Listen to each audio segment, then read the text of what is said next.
पाचन जैसे मैंने बताया कि वो एक दूसरा पिलर है, यानी हम जो भी खाना खाए यदि वो हजम ही नहीं होता है तो फिर तो क्या होगा कि हम तो मतलब कई लोग ऐसा करते हैं कि कितने सारे कैल्शियम लेते हैं। दर्शकों मेरे पास आते हैं क्लिनिक में, इसलिए बता रही हूँ, फिर भी उनकी हड्डियां जो है वो गल रही है, उनको ऑस्टियोपोरोसिस हो रहा है, उनको आर्थराइटिस हो रहा है। क्यों? क्योंकि उनकी पाचन की क्षमता ही सही नहीं है। वो जो ले रहे हैं न्यूट्रिशन उनके शरीर में जा ही नहीं रहा है। बिल्कुल।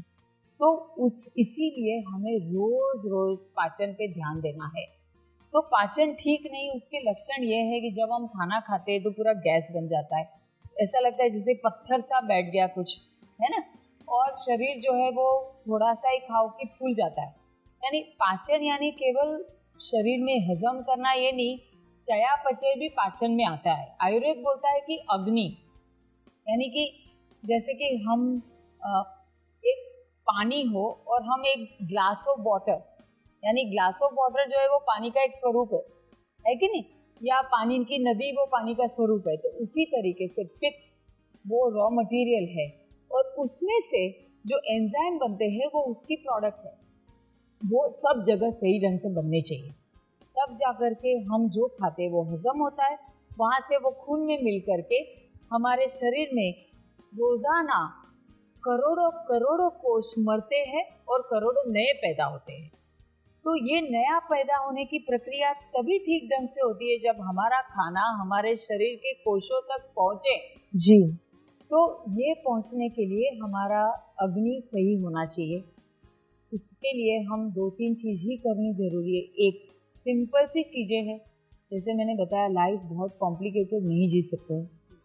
तो जब आपको ये लक्षण हो जिसमें हजम नहीं हो रहा है, शरीर में कॉन्स्टिपेशन होती है, वो भी उसी का लक्षण है। तो एक तो भारी चीज़ें खाना बंद कर दीजिए, जैसे कि गेहूँ, तली हुई चीज़ें, और जैसे कि ये रेड मीट, मांसाहार के।